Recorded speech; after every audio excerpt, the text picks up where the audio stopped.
Buenas tardes chicos, vamos a comenzar con la segunda parte de los determinantes del tipo de cambio real. Bueno, vamos a hacer primero un breve repaso de lo que vimos en la última clase. Primero tuvimos un repaso sobre el balance de pagos, su estructura, cómo están compuestas sus cuentas, qué se registra en cada una, la relación con el sistema de cuentas nacionales y las conclusiones que podemos sacar trabajando con los distintos agregados macroeconómicos. Por otro lado, nos adentramos en los determinantes del tipo de cambio real, primero a través de la ley de precio único, después la generalizamos para una canasta de bienes, llegando al concepto de la paridad de poder de compra absoluta, para después dar paso a un concepto un poco menos exigente, que es la paridad de poder de compra relativa. Vimos por qué esta se cumplía en el largo plazo, perdón, y no se cumplía en el corto plazo, cuando vimos el ejemplo de comparación entre Estados Unidos y el Reino Unido. Y por último vimos tres principales motivos por los cuales el tipo de cambio real se desvía de la unidad. En primer lugar, vimos la existencia de bienes no transables. En segundo lugar, tuvimos en cuenta la imposición de barreras comerciales partiendo de un contexto de libre comercio. Y por último, el sesgo doméstico. En esta clase, en la cual vamos a seguir con los determinantes del tipo de cambio real, vamos a ver dos modelos que representan enfoques de corto y largo plazo. Por un lado tenemos el modelo TNT, que representa un enfoque de corto plazo. Y por otro lado tenemos el modelo Balazs-Samuelson, que representa un enfoque de largo plazo, en el cual las diferencias de precios entre los países están justificadas, si bien por la existencia de bienes transables y no transables, también por la estructura productiva y por la velocidad en la que la productividad relativa de cada economía crece. Vamos a empezar en un primer lugar por el modelo TNT, o sea, el modelo de corto plazo. Me faltó decirles que también vamos a ver a los sudden stops como una posible aplicación del modelo TNT en la realidad, y vamos a ver el ejemplo de Argentina en el 2001 y de Islandia en el 2008. Y por último vamos a tener una breve introducción al mercado internacional de capital, que es lo que va a dar pie a los temas que van a ver las clases siguientes con Martín. Empecemos por el modelo TNT. Como ya vimos la clase pasada, los bienes no transables son aquellos que por definición solo pueden consumirse dentro de la economía en la que son producidos. Es decir, este tipo de bienes no pueden comerciarse en el mercado internacional. Estos afectan a la economía, o la existencia de estos afecta a la economía a partir de distintos canales o en distintas características de la economía van a tener influencia. Por un lado, podemos decir que influyen en la determinación de precios.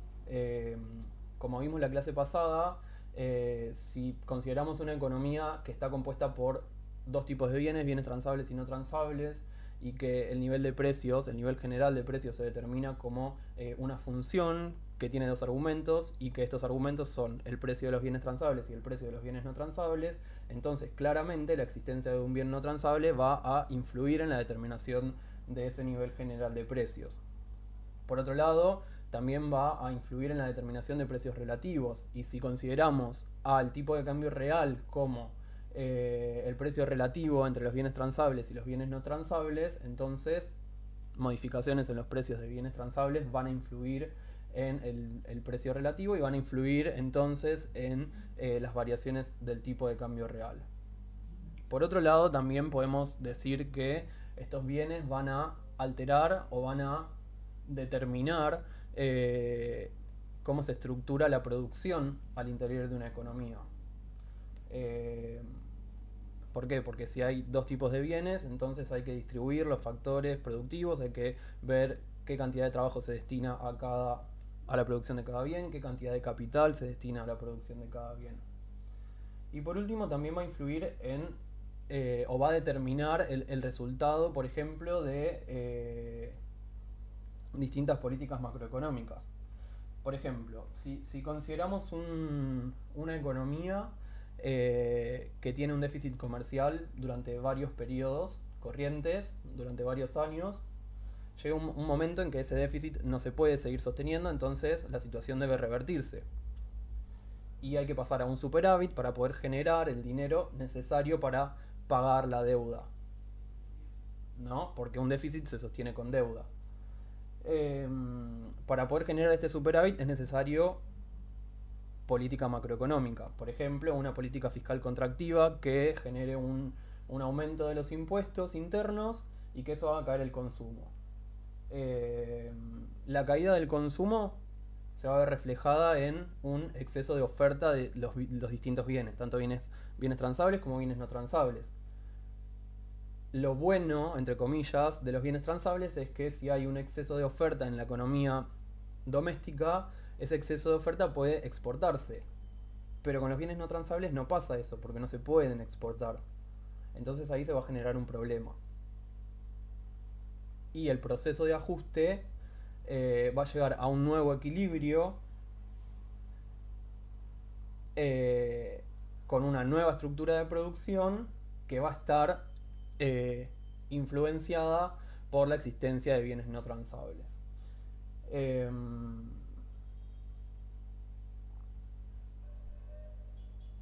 ¿Por qué? De vuelta, porque los bienes no transables no tienen posibilidades al comercio internacional.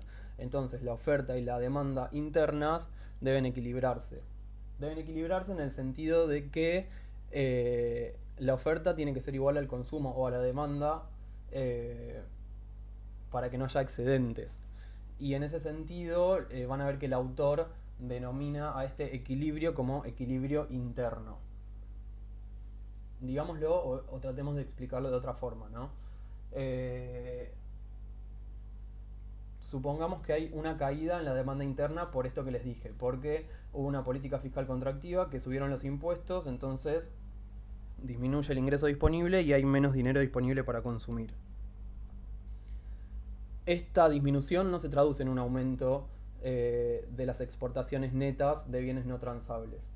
Y esta característica es la que va a permitir que haya diferencias de precios de los bienes no transables entre la economía doméstica y la economía extranjera o la economía del resto del mundo. Es lo que va a permitir que la ley de precio único, si hablamos de un solo bien no transable, no se cumpla, o que la paridad de poder de compra, si hablamos de canastas de bienes no transables, no se cumpla.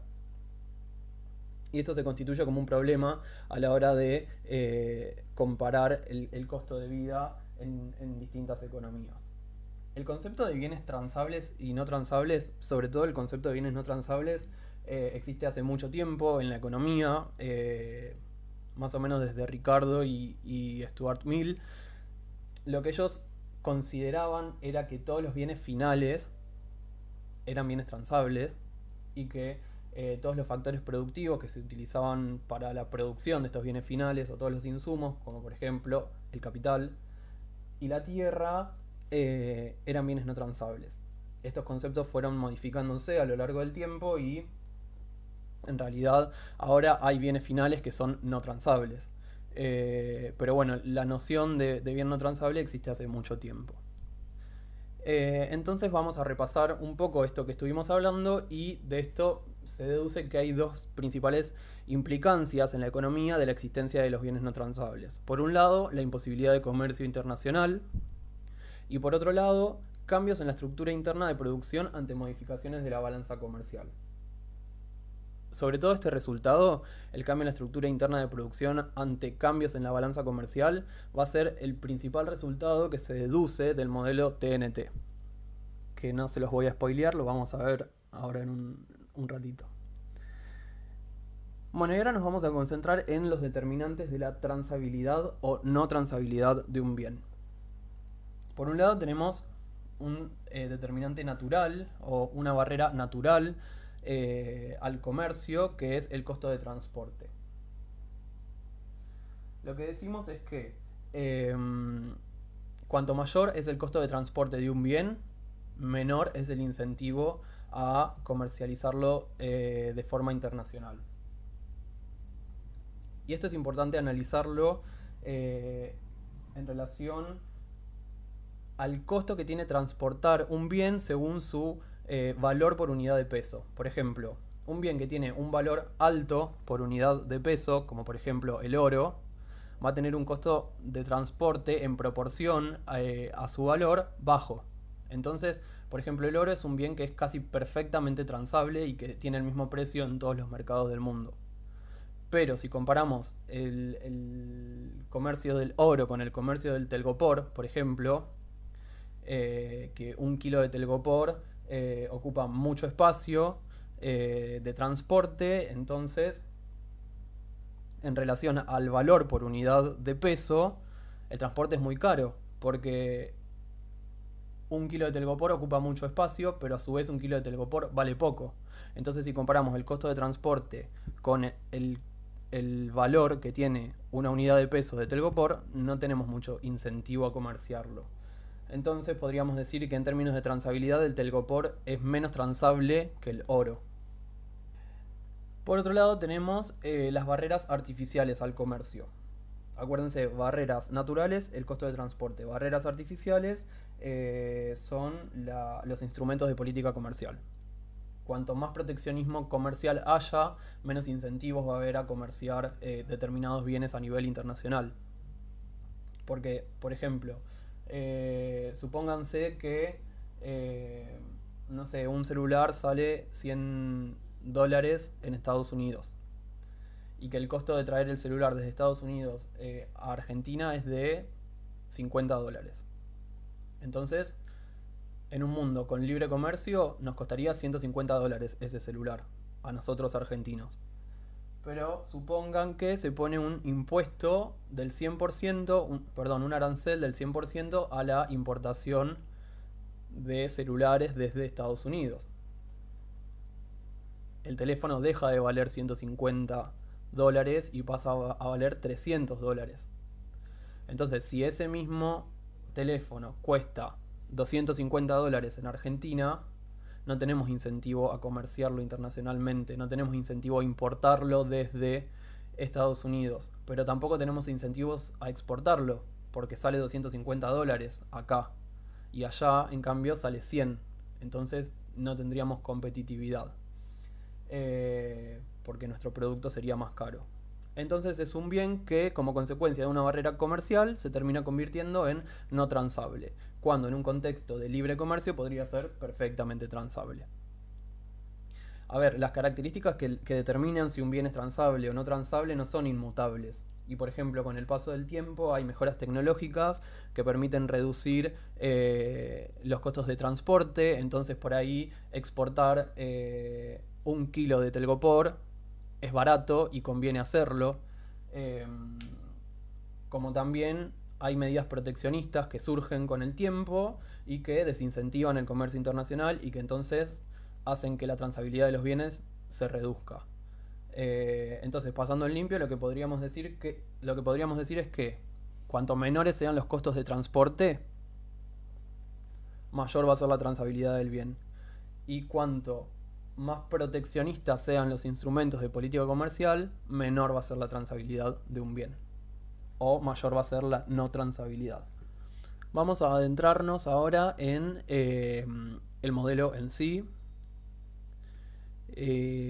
Primero vamos a plantear la oferta agregada, después vamos a plantear la demanda agregada y después lo que vamos a ver es cómo ajusta el modelo ante un shock, que es el shock que vamos a ver es endeudamiento y pago de la deuda y cómo se modifica la estructura productiva de la economía. Bueno, para definir la oferta agregada vamos a partir de el supuesto de que estamos en una economía doméstica que produce dos bienes, un bien transable, o sea, no uno solo, bienes transables y bienes no transables. Para la producción de estos bienes se utilizan factores productivos, capital y trabajo. Definimos las funciones de esta manera. Las funciones de producción, o sea, la cantidad de bienes transables depende de la cantidad de trabajo que se emplea en el sector transable y de la cantidad de capital que se emplea en el sector transable, lo mismo para los no transables.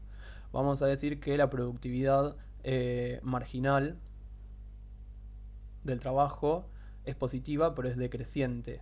¿Por qué? Porque el capital va a estar fijo. Entonces, si tenemos una dotación de capital fija en un sector, cuanto mayor es la cantidad de trabajadores, menor va a ser la producción por trabajador, digamos.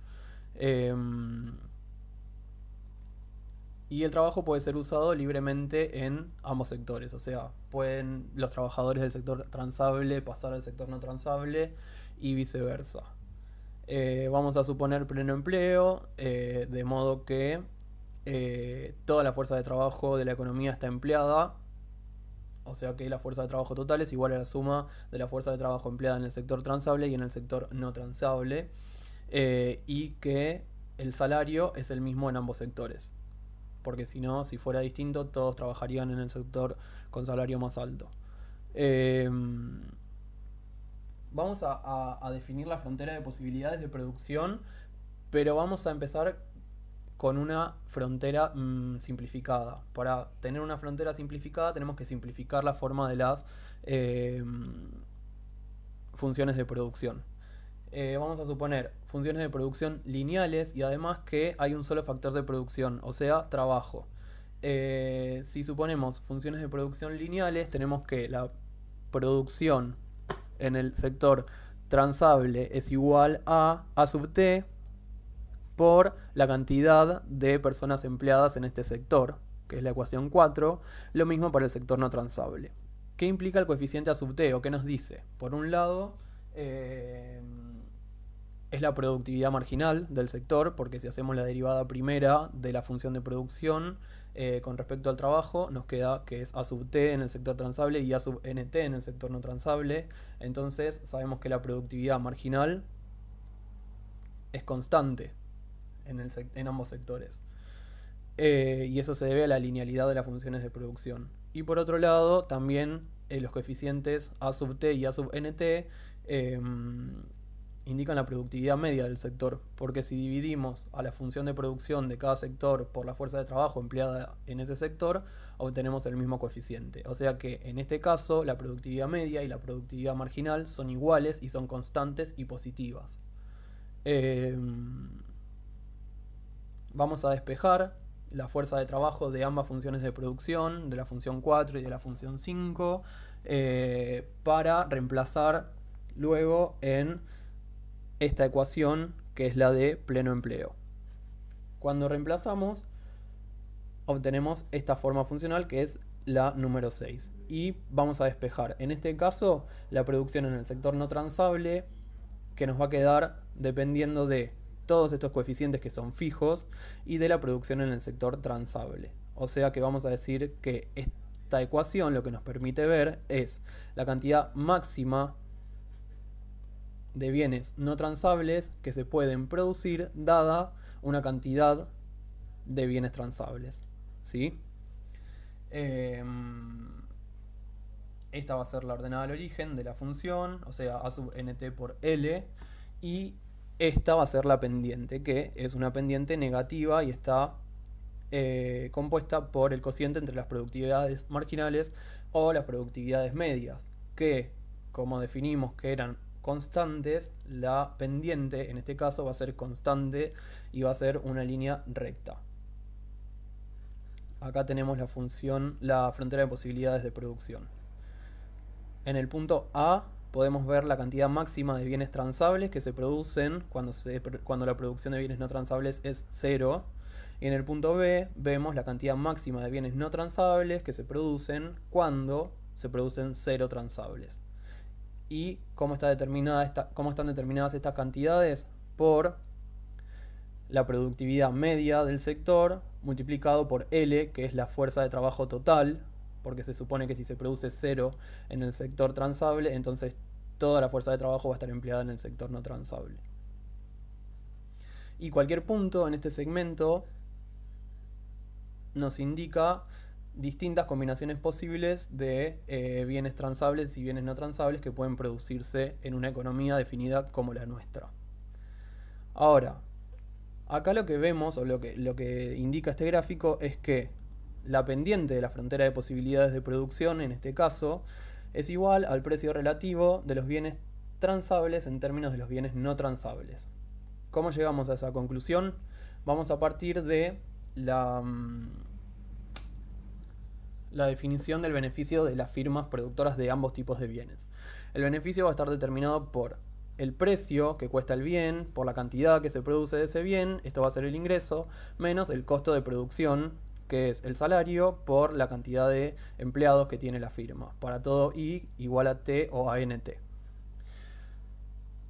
O sea, a ustedes yo les recomiendo que reemplacen acá T y NT y hagan todo esto para llegar a los resultados que queremos.